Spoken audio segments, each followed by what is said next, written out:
Thanks to Skip and Nikolai for having me, and Ali, thanks for that. So I'll talk a little bit about the sort of scientific revolution, and then take some questions, and we can sort of tie it all back to what's on our minds about what's going to happen next month. So I covered, as Ali said, I've covered campaigns on and off in various forms for the last 10 to 15 years, and I covered them largely as you see them when you see news in the paper on TV. In 2008, I covered. I was a reporter at the Boston Globe, and so I spent a lot of time traveling with candidates, watching their speeches at their rallies, trying to basically my understanding of what was going on in the campaign was guided by trying to stick as close to a candidate as I could, look at sort of minor shifts in what they were saying in their ads, and then talk to the people who made the ads or the pollsters to try to divine why they were doing that. It wasn't until after the 2008 campaign that I realized that the part of the campaign that I was seeing, which was the part of the campaign that the media covered, was only the sort of top outward performance side of a much bigger enterprise. And what I thought were the levers that a campaign had at their disposal I was covering only very few of the levers that they thought they had to actually win votes, and that there was a lot more beyond the speeches and the ads. And what was happening back at headquarters was that campaigns had invented sort of whole new functions, that there was a sort of a lot of people whose names I didn't know, who didn't show up on cable, who I was not interviewing, basically a generation of geeks who were doing really interesting things. And during the time I'd been covering campaigns, the stuff that I had been covering, the speeches and the ads, had remained basically the same. People staged events and bought TV ads more or less the same way that they did when Bill Clinton prepared to run in '92. And yet everything else that the campaign was doing had gotten much smarter, was benefiting from the latest insights from commercial marketing and from the social sciences, and changed not only in sort of technical, tactical terms, how campaigns allocated their resources or how they decided to pursue voters, but had in many ways changed their whole sort of conception of the electorate and what it means to engage a voter. And so what they were solving was a sort of what I had recognized at various points was one of the sort of deficiencies of the traditional campaign, which is nobody has any idea how any of this works. And normally people in politics get beyond this conundrum by pretending that they understand how things work. And journalists like me are sort of often are often tools used by consultants or campaign managers or candidates who tell a really good story. But you realize the sort of inadequacy of the storytelling method when, as I often did, you call people the day after a campaign. I liked calling my sources or people I knew, consultants or people on staff in the campaign the morning after, because they're a little more free to talk about things, and you can actually have a conversation where there's a lot less of the sort of gamesmanship and spin and artifice. And so what I learned the Wednesday after the election was if you called people who were on the winning side of a campaign and you say, what happened? Why'd you win? You normally get an answer that brings you pretty quickly to one discrete tactical or mechanical thing that happened, usually that person was somehow responsible for. So you call the media consultant and you say, what happened? And you get a story that's, like, we were down a few points the Thursday before the election, so I looked closely at the polls, and we were just getting killed with married women. So I tore up our ad plan, and I went back into the studio the Friday night before the election and cut a new 30-second ad, and it was all pink, and I put pictures of houses in it, and we drove it to the station, and we put it on the air on Saturday, and the last 3 days we were just running this pink house ad, and we ended up drawing even with married women, and that's why we won. And then you talk to the director of advance, and they tell you that they overhauled the way they staged their events the last week of the campaign. They, instead of just going to pumpkin patches, we started going to diners, and we got better crowds, and we won the diner vote. And then you call people on the losing campaign, And it's, why'd you lose? What happened? It's like, oh, the candidate was horrible. He wouldn't raise any money. It was the worst year to be a Republican. The economy was so bad. And you realize that campaigns, on some level, obviously people are telling you stories that benefit them, but you realize at an underlying level, there was no way for them to actually attribute, to honestly take credit or attribute blame. Nobody could. There's so much stuff going on in a campaign that you can't actually disentangle. Did the pumpkin patch visit move votes? Did the pink TV ad move votes? Did the fact that the national environment make it a good year or bad year for the candidate move votes? And so you realize at the core there was this inability of people who were in and around politics to actually understand what won elections. And so what I realized had happened in the decade that I had been covering politics was that the campaign world had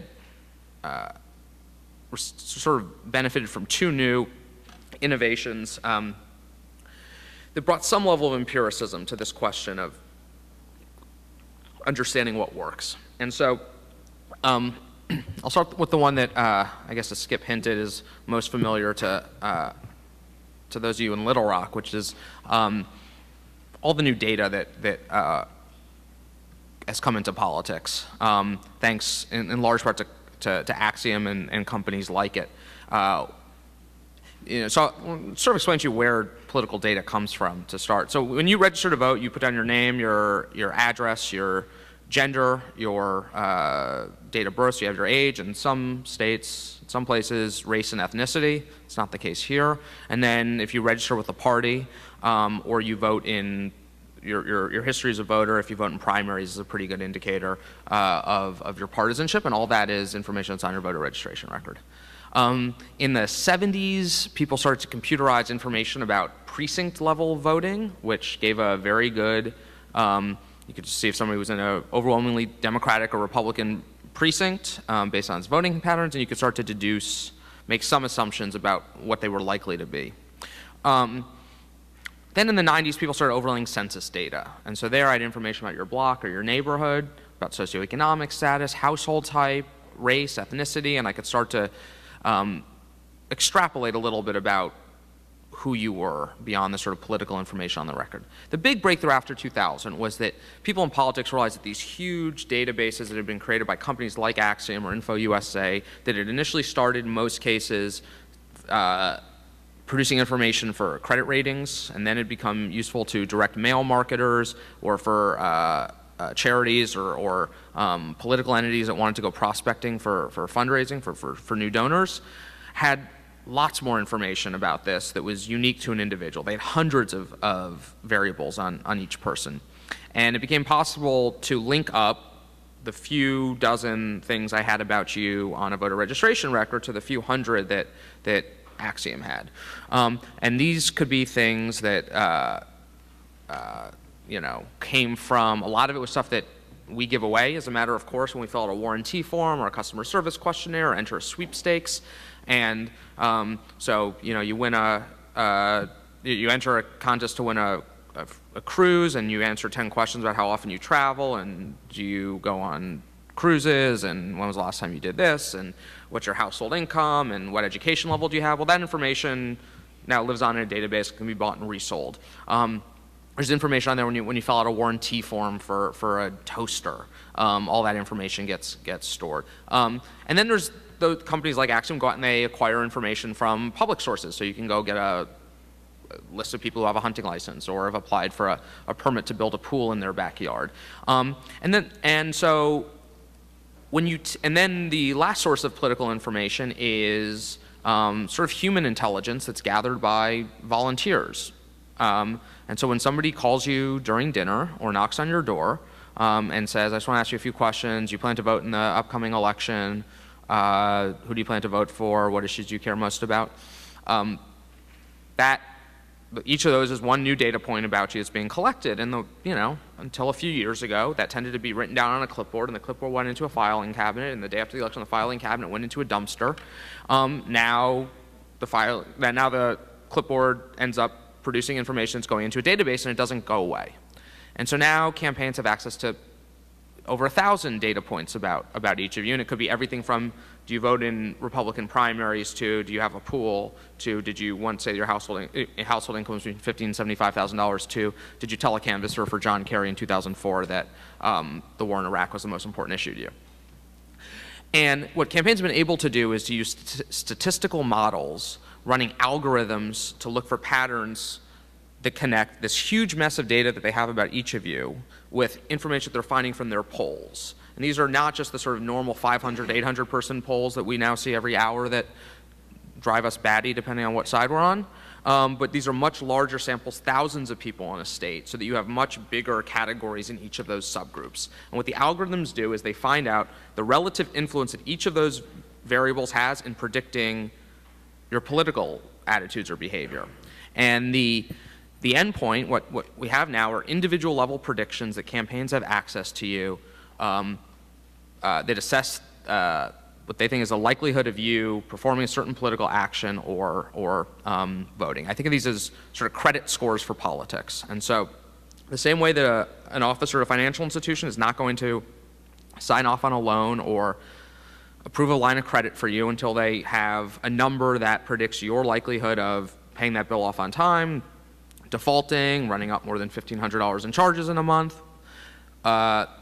Field organizer to campaign office is not going to send somebody to knock on your door or call you or send you a piece of mail until they have a prediction of your individual likelihood of casting a ballot, of voting for their candidate, of being pro-choice, whatever they want to find out.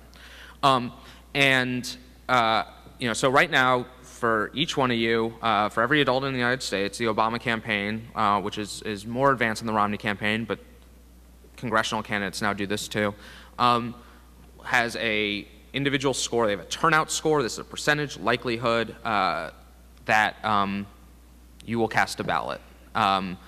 This is mostly informed by how often you voted in the past. They have a support score, a percentage likelihood. You'll have a 54 support score. That's a 54% prediction that they have the likelihood that you'll vote for Barack Obama, and then for a bunch of issues. And this is sort of a way that they individually sort voters, and you're no longer, in a sense, trapped by what they know about your precinct or what they know about your demographic, your broad demographic group. But campaigns now can pick out the 3 people on a block that they want to mobilize, the 2 people that they want to try to persuade by talking to them about the auto bailout, whatever it is, and just communicate in those ways with those people. So the question is, what do you do when you find people? And what's happened in the campaign world during the same period over the last decade is an innovation that comes not from the sort of corporate world, but from academia.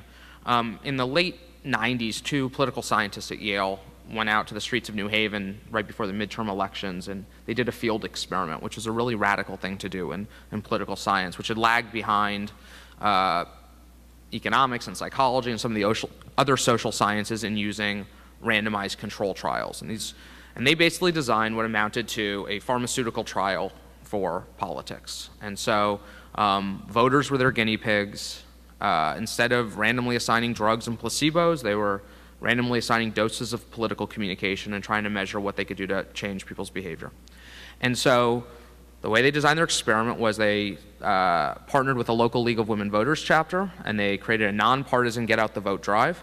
And so what they did was they randomly assigned voters into 4 groups. One group got a reminder of a coming election day on a postcard. One group got a phone call from a paid call center. One group got an in-person visit from canvassers who were grad students mostly. And then there was a control group that got nothing. And so afterwards you can go and look at the voter rolls and see who actually turned out. And it turns out that the people who got the phone call, there was no impact on their rate of turning out. The people who got the postcard, there was a slight but appreciable increase in their turnout, and there was a major increase in turnout among the people who got the in-person visit from a canvasser at their door. And so these guys had started doing this experiment because they wanted to sort of provoke some theoretical discussions in political science. They made no meaningful contribution to the field of the theoretical debates in political science with this experiment. They had trouble actually getting it published in journals. But a couple things happened. They got the notice of political consultants who tend not to pay close attention to what happens in scholarly journals. And the political consultants who noticed this tended to have one of two reactions. Oh, great, academics have finally identified a scientifically credible tool for disentangling cause and effect in the things that we work with candidates to spend hundreds of millions, if not billions of dollars on every year. And then there were some who said, oh no, academics have developed a tool to audit whether or not the things that we convince campaigns to spend hundreds of millions, if not billions of dollars on a year actually work. And the most intelligent people in politics, I think, and there were very few of them at the time, decided, why don't we start running these experiments ourselves? And so they started testing not just a piece of mail versus a phone call, but what about 2 pieces of mail versus 1 piece of mail? And if you send, what if you do a piece of mail and then a phone call and then another piece of mail? And if you do the piece of mail, should the last one arrive on the Saturday or the Sunday before the election? And can we do this, can we try to register people and not just turn them out this way? And after 5 or 6 years, you've basically run through every permutation of testing phone calls and mail, and you've done it in rural areas and in urban areas and in Spanish language and in Korean, and you now have an idea of what works on a sort of basic level.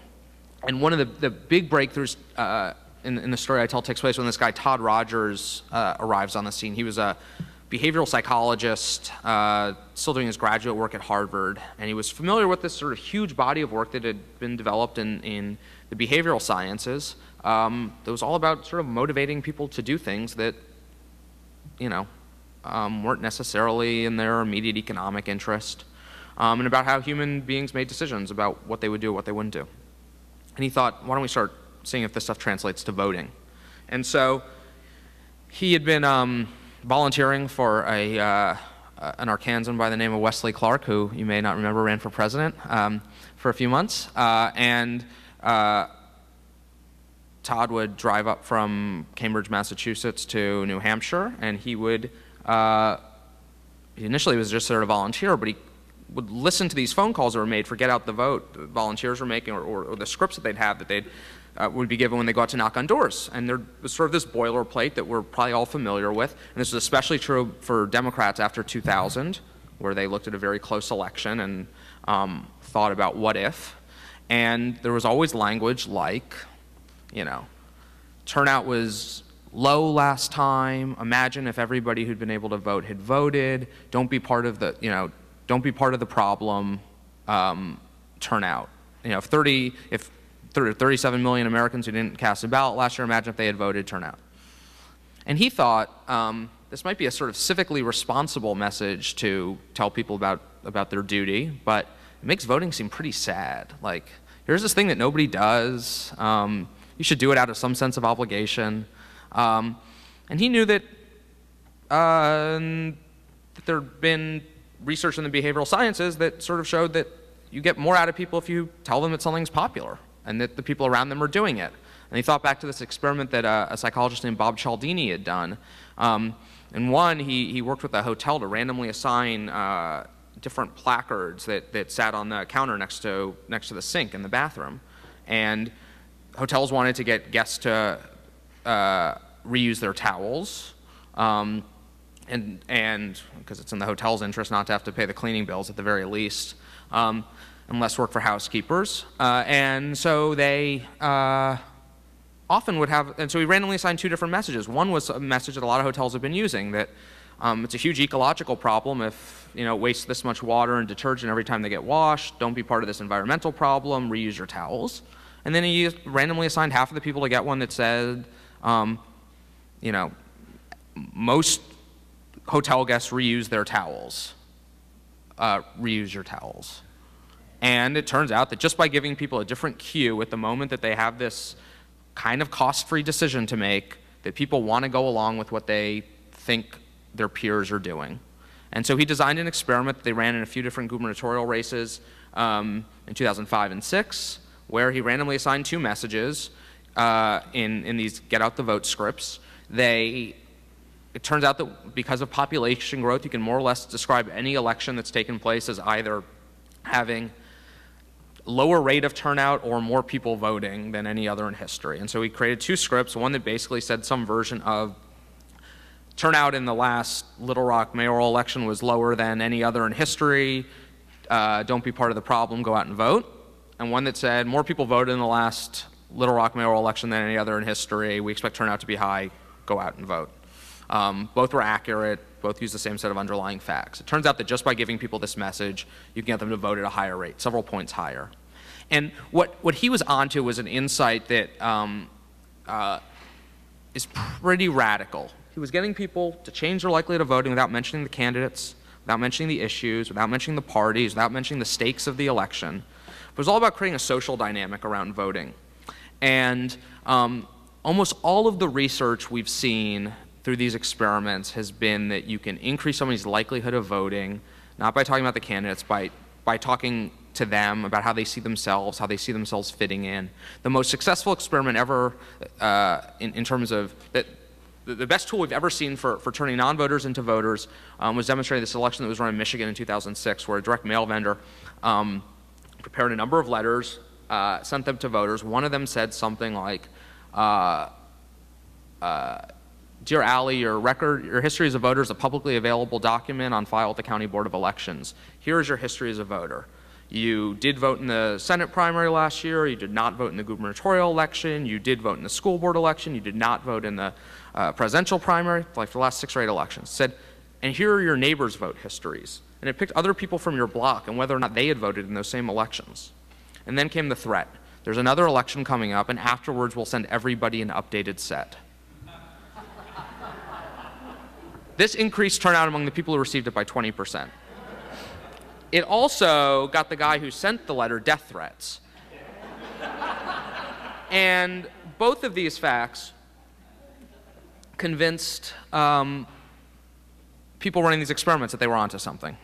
And it was the idea that behavioral psychologists have called it social pressure, but it's the idea that people want to fit in. They want to live up to, in this case, the sort of standards of citizenship that they see their neighbors practicing, or that they want to live up to for themselves. And so together, in the last decade, campaigns have come away with, I think, a far more nuanced psychological understanding of how to engage voters, one that's, I think, far more responsive to everything we know about how the human mind works, and at the same time have tons of new data and tools for sifting through the data to treat voters as individuals. I think, and there's a lot of fear that comes along with the way people talk about these changes, as there often is with anything that sort of, I think, modernizes some part of our lives. And I think it's actually restored a certain degree of humanism to our campaigns. I think we've looked back at certain campaigns in the last decade. I think about the Dean campaign in 2003, the Bush re-election in 2004, the first Obama campaign, probably this one too. And we see an outpouring of volunteers, an emphasis on person-to-person contact, and what the Dean campaign called people-powered politics, but a real emphasis on having volunteers talk to their neighbors or talk to strangers. And we almost always tell the story of these campaigns from the perspective of the volunteers, which is, here's this wonderfully charismatic candidate who creates a sense of movement, people get excited, they want to give up their time and be part of it. There's a little truth to that to all of these.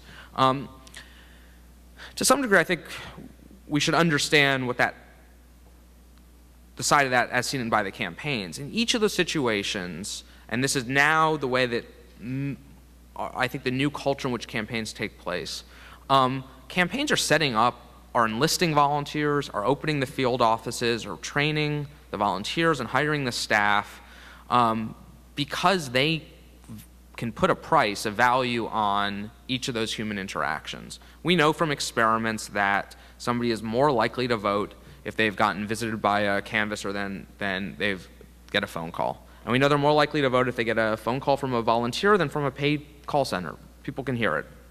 And we know, and campaigns now to the penny can price the value of that interaction. And because they have so much better data, they can actually target that interaction so that they're engaging with the voters who will have the most impact.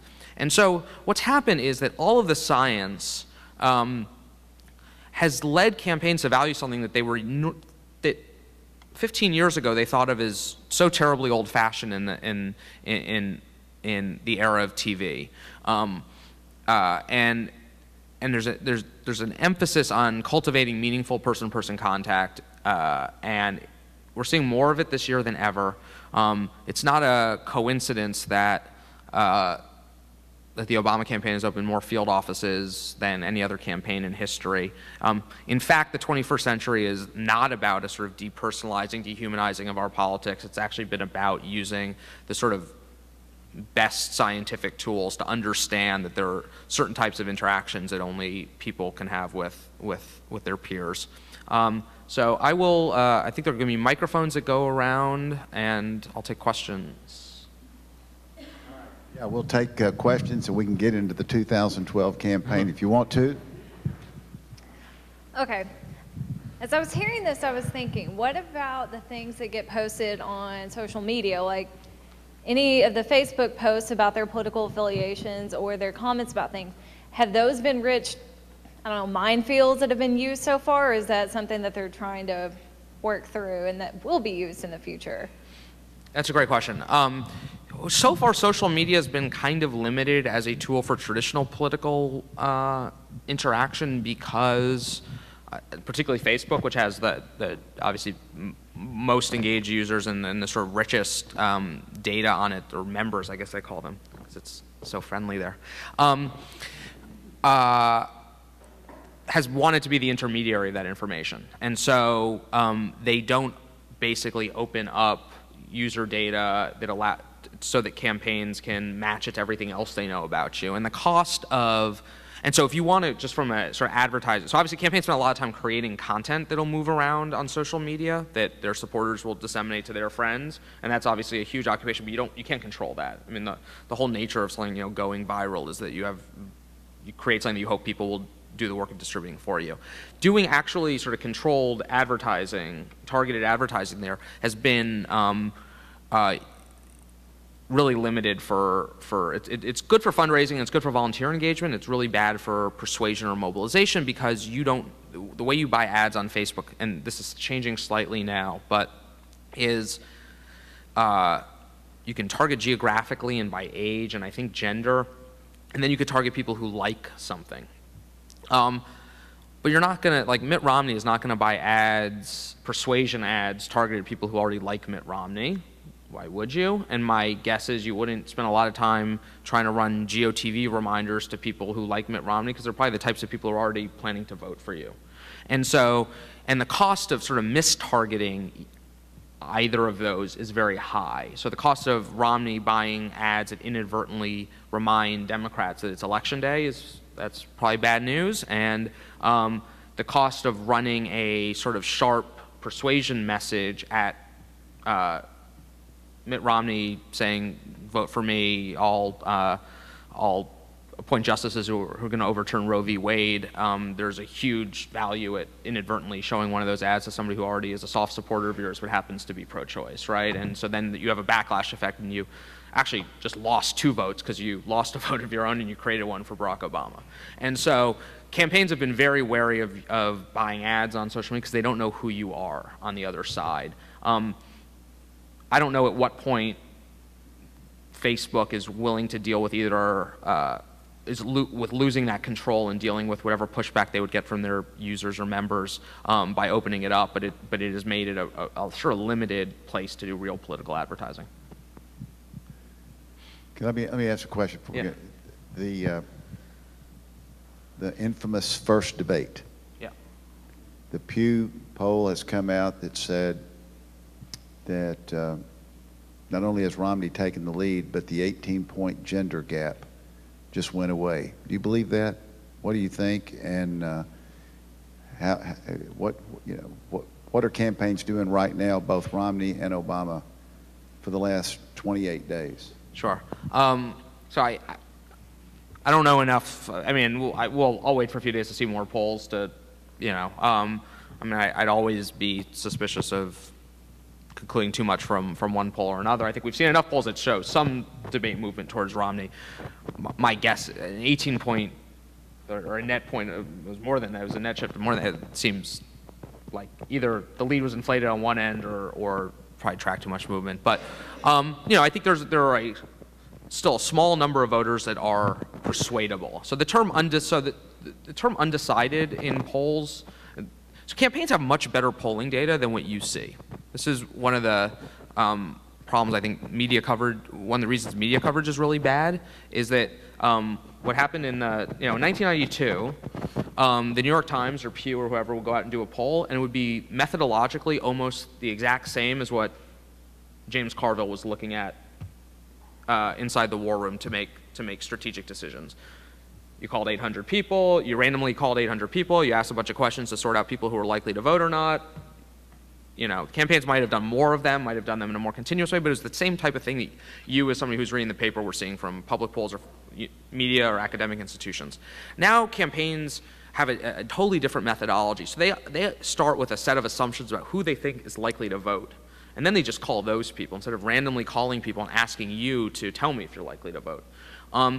They probably are seeing a little less movement generally, just there's like less volatility in their polls because their idea of who the electorate is isn't changing. They think it's far more useful to, there have actually been studies where they go back and they look at the people, because they're calling off of a list, they know who you are before you tell them. They have your phone numbers attached to their name as opposed to the Pew who just calls numbers.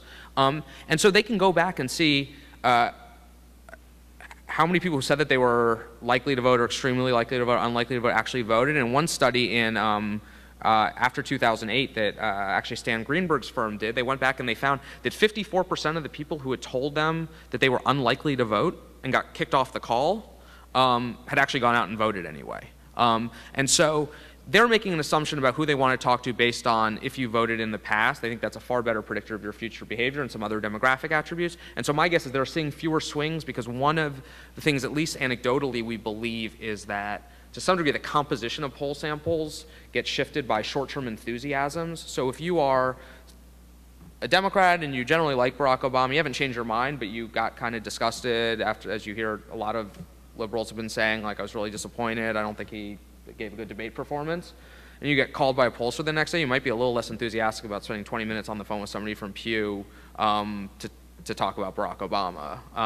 And yet if you're a Mitt Romney person, maybe in September you were like really down on, you got a call from a pollster and you sort of, even if you're still just as likely to vote in November, you minimize your enthusiasm level because you didn't want to go through that. Now you get a call the day after the debate and you're all ginned up and you're like, yeah, I want to talk to somebody about Mitt Romney. And so I do think that we should not assume, I have no idea I don't have a terribly clear idea of what the polls that the campaigns are seeing right now are, but we should not necessarily assume that the stuff we're talking about is the same thing that they're seeing inside. So what do they do in the last 20? They're focused far more on, and this is the sort of new normal of campaigns, especially after 2000. I mean, almost everything I write about in the book takes place after 2000 for two reasons. One is we saw how campaigns want to do things that can influence 2 or 3% because they saw how close Florida was. But more importantly, we saw how polarized the electorate was, and there's ultimately very few swing voters. And so campaigns are far more focused on identifying and mobilizing people who already are aligned with them than they are on persuading people in the middle. And so almost all media coverage sort of starts from the assumption that this 2-year game is about changing people's minds. A very small share of it is about changing people's minds. A large share of it is being better about identifying and motivating people who are already on your side, but they have not, they're not regular voters. And so at the core of that is a realization that campaigns are not just about changing people's minds, but about modifying their behaviors. And so there could be states, and I don't know this for sure, but there could be states where Barack Obama knows that he has enough voters identified as supporters of his that he can win if he mobilizes all of them. They don't need to win another mind. They can't lose people. They can't get people to defect. That's a problem. But there's a point at which campaigns are not necessarily, the way they think of the logic is not we have to get to 50% +1, which is the way we talk about what their goal is, and then look at polls to see where they are compared to that. They start with a win number. This is, in Pennsylvania, I need 1.2 million votes to win. Where are they going to come from? 800,000 of them are base Democratic votes that I need to mobilize, or 400,000 of them are people going to show up and vote for the Democrat no matter what. 400,000 of them are people that I need to go out and mobilize, and then there are 400,000 people I need to persuade. But campaigns are counting now each of you. That's what those people knocking on your doors and calling you are doing. And so at the moment when they get to 1.2 million, it's like, we're done trying to change minds. Now we just need to deal with the people we know, keep tabs on them. And so it's a lot more in the next month will be about changing the behavior of people who are already on your team and not necessarily changing minds. There's so few minds right now that are really in play, under 10% of the electorate. And so campaigns, in many cases, know that they can win without having to worry all that much about it. Question in the back. Hello, my name is Tyler. I'm a student here at the Clinton School. My question is actually about the changing people's minds part. I've been involved in a couple of campaigns on the ground, both as a volunteer and as a staff coordinator. And the essential game, you know, like you said, is identify if they're going to vote or not. Identify if they're going to support your candidate or not. If so, great, thank them. If not, hang up, go on your way. But it's that undecided category in the middle. And when you get to that point, that's when, you know, the volunteers go through their talking points. And my concern is, and my question to you is, how effective is that, having a volunteer read off talking points? I've never felt like it was very effective. I've always felt it's more effective to, you know, say, well, would you like for me to send you some literature so you can decide on your own? Or, you know, rather than just spouting something off. Have you noticed any trends in your research about that? Is it changing? Is it effective? Yeah. So we ultimately know far less about persuasion and how people change their minds or make up their minds than we know about the mobilization. It's a lot easier to measure that stuff. Campaigns have usually been wary of, even if there is a sort of persuasion or advocacy message in that interaction, it's often been pretty dull because campaigns usually don't want volunteers delivering their message.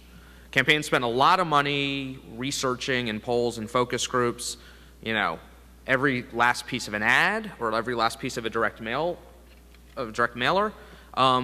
And they think that is and what they do in free media through the candidate and through surrogates and whatever else. They think that those are places where they control the message, they've figured it out. They don't want somebody going out and interpreting it, delivering it, misreading it.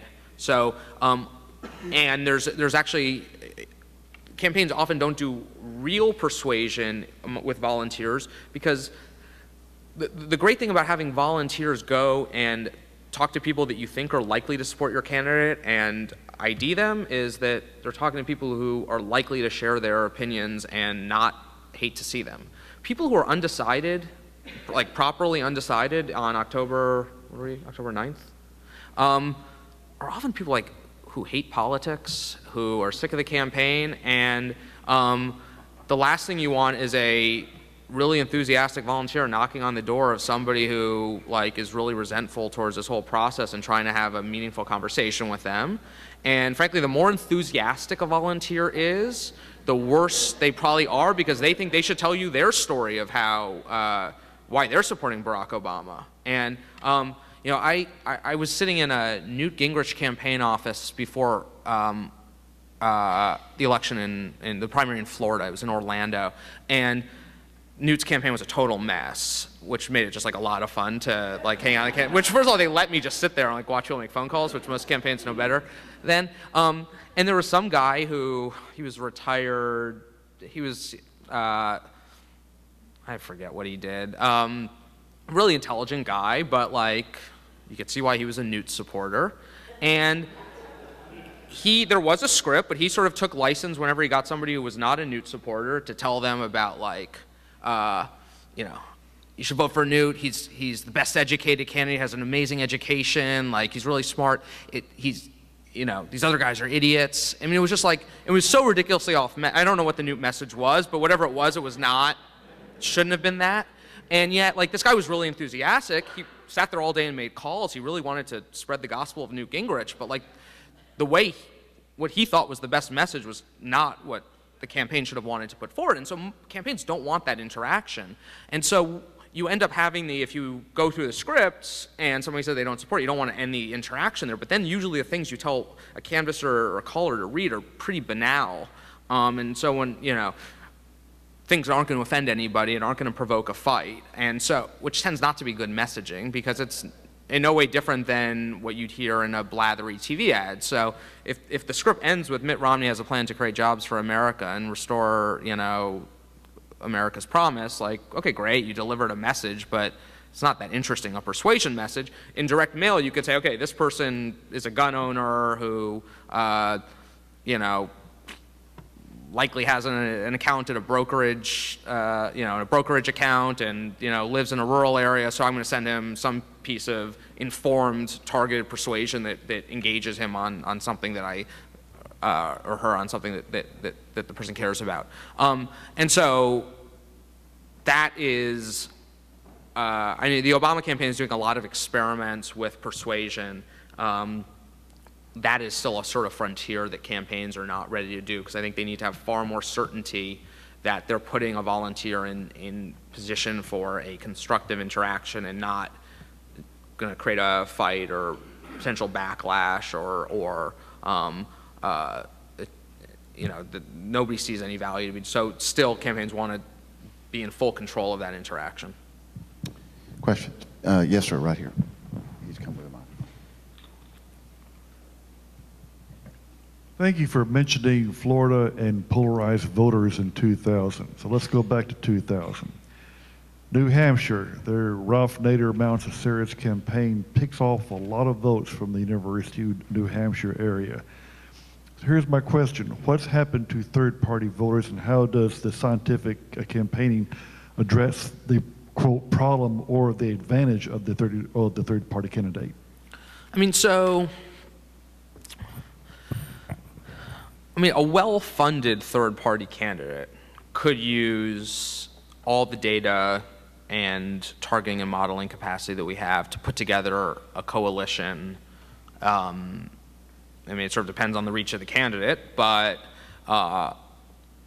you know, one of the things that's been really important, it used to be that knowledge of individual voters, I mean, if you went back to mid-century, knowledge of individual, one reason party machines were powerful was that they knew who the voter, you know, a ward captain or a precinct leader or whoever would know how each person in the neighborhood voted, and they would just go mobilize the people they needed, and they know that you should talk to Mary about this and talk to Jimmy about that. And so precinct targeting data sort of replaced that type of expertise. And so, but the campaign, the parties or their allies were sort of the guardians of this precinct information, which was, in the 70s, it was really difficult to go out and figure out how every precinct in the United States voted, because people had hand-drawn maps and handwritten stuff, and they changed the boundaries every 10 years, and so it was like, that was a lot of work. And there's still a lot of data that's controlled by parties. Now, Michael Bloomberg had an incredibly advanced data operation. In 2005, he was nominally a Republican. In 2009, he was an independent running for mayor. If he had run a presidential campaign, he would have been able to reconstruct with data I'm sure, a very good modeling operation that would show him paths to potential victory in places where he could put together a coalition that crossed party lines, that crossed demographic and geographic lines, and it would be up to his appeal as a candidate to figure out if those people would actually turn out and vote for them. But you no longer had to be sort of trapped with the old map, or where you had party organization that knew stuff about voters. One thing a party still have is people still volunteer for parties. This is one of the limits of super PACs. This is one of the reasons super PACs are doing very little, you know, canvassing or phone calls, because nobody volunteers for a super PAC. And so a party, a third party candidate would have the same, you know, if you are a conservative person in Virginia and you want to go help out somebody, you don't look up the number for Karl Rove's office and say, I want to go volunteer for your super PAC, but you do go to the local Republican office and say, I want to help. A third party candidate, to maximize what we know about how to mobilize, identify and mobilize voters, would need to have some apparatus that draws volunteers in and knows how to use them. And that's a challenge, I think, in any campaign that's starting up in 6 months or 9 months. I mean, the only thing that the Romney campaign, you know, they have the benefit of a national party infrastructure, and so they inherit that. And so, you know, all the field offices that are being run around the country are being done in conjunction with the state parties. That's one of the big infrastructural demands of a third party. And so I think in the 21st century, on one end, you can replace all the data intelligence, the human intelligence came along with parties with data, but you have to still replace the human capital that uses that data for meaningful interactions. And that's where, so Mike Bloomberg could write a check for $20 million off-the-shelf statistical modeling project that would be as good as anything that either campaign has. You can't write a check for volunteers, right? So, Sasha, let me just say that before we ask you to come over and sign the book, that one of the, in reading your book, and one of the things I noticed was the power of effective grassroots campaigning and people who knocked on doors that really knew the candidates and people who could have the personal contact. We have Sheila Bronfman here with us today. Sheila Bronfman was the creator, founder, organizer, sustainer of the Arkansas Travelers, which I think had a huge impact in '92, particularly in New Hampshire. A new book is coming out. It probably won't reach the national stature of the Victory Lab, but we'll get you a copy of it because it talks about grassroots politics and knocking on doors. And before he sits down, in the '92 campaign, and he and I have had discussions about this, the '92 campaign, everybody remembers the war room. And everybody remembers it was a big deal. But Sasha highlights something in this book that a lot of people, Denver and others will remember, that a lot of people don't give enough credit to what happened in '92. And let me just share this paragraph. 6 weeks before Election Day, this is 1992, the 48-year-old Paul Tully, whose perpetual energy had been sustained by voluminous amounts of coffee, cigarettes, and pizza, died of a heart attack in his Little Rock hotel room. He had worked for 4 years on this. He had every map, every target. He probably knew the name of every swing voter in the country. Clinton strategist James Carville told the New York Times for its obituary. On election night, the laminated Nicholas credentials granting access to the campaign boiler room said 270 for Tully, a reference to the number of electoral votes necessary to win the presidency. Clinton ultimately won 370. Paul Tully would love this book. Ladies and gentlemen, Sasha Issenberg. Thank you.